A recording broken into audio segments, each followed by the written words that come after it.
Dear listeners, before I begin today's story, let me tell you fun facts about Mahabharata. If you search the internet, you will find Ved Vyas as the narrator and Ganesh as the writer of Mahabharata. But wait, do you know Mahabharata does not have a single narrator? Yes, you heard correctly. To begin with, obviously, Ved Vyas first narrated to Lord Ganesh, but the story begins with a dialogue between Ugrasrava Sauti and Shaunak Kulapati during Shaunak's 12 years sacrifice yagya in Naimisha forest. So, the second narration phase starts with the storyteller Ugrasrava who answers as Shaunak asks different questions and the story proceeds. However, within the story, we hear the section where Ugrasrava describes the history of the kings of Bharat. The narrator changes to Vaishampayan and the narratee is Kuru King Raja Janmejaya. Again, when we hear the description of the Kurukshetra war, the narrator is Sanjay and the narratee is Raja Dhritarashtra. Hence, we keep evidencing the narrator within the other narrator story that makes Mahabharata world's first frame narrative writing. You might ask how Ugrasrava knows the story of Mahabharata. Well, it is because he is the son of Romaharshan, who is a disciple of Vedvyas. Vaishampayan, the other narrator, is also a disciple of Vedvyas. Hence, the source of Romaharshan and Vaishampayan's knowledge is the first narrator himself. Do you know that Ugrasrava is not only the narrator of Mahabharata, he also narrated other Purans like Brahma Baibarit Puran, Harivansh, Bhagavat Puran, Shiv Puran, and many others. Just remember, whenever I say Sauti, I mean Ugrasrava, the second narrator. This will be helpful for you, Father. Dear listeners, do you think revenge is the best you could do to your enemy? What if the revenge continues for generations? What if it never ends? Do you remember Uttank from the last episode?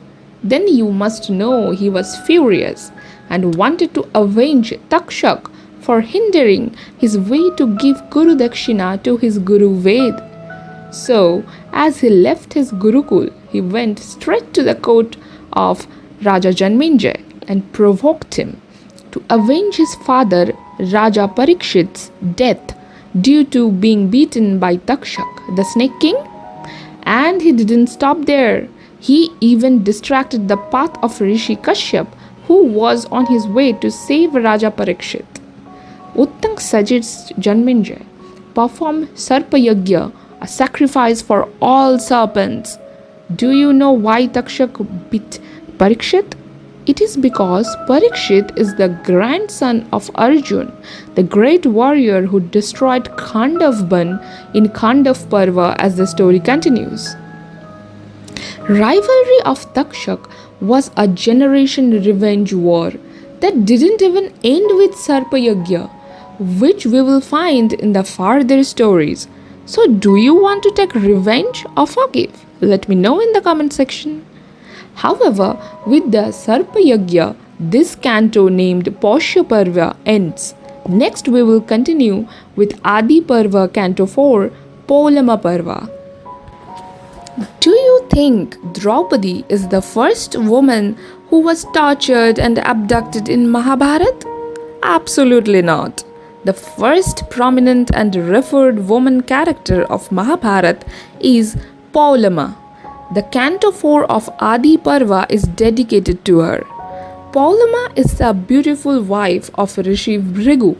She gets abducted by a Rakshas while she is pregnant, and she gives birth during the abduction struggle. Her child was due to struggle, hence, he was named Chavan.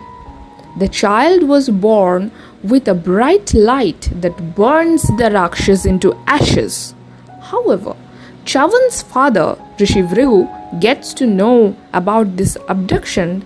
He is informed that Rakshas gets to know about Paulama from Agni Dev. Brigu immediately curses Agni to eat everything, no matter if it's pure or impure. Later, Brahmadev simplifies this curse with a boon that whatever impure Agni touches will be pure and then he can eat it. Do you remember Shaunak, the narrator, who is asking for stories from Ugrasrava Sauti, the narrator? Paulama is the ancestor of Shaunak. You see, Rishi Vrigu was created by Brahmadev from Agni while sacrificing Barundev. Rishi Vrigu, with his wife Paulama, had a son named Chavan.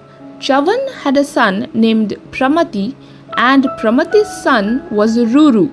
Ruru's son was Sunak, which is how the lineage of Saunak continues. As Saunak keeps asking about his ancestors, the story of Mahabharata continues. Dear listeners, let me know, how do you find this information? Is it interesting? In the comment section below.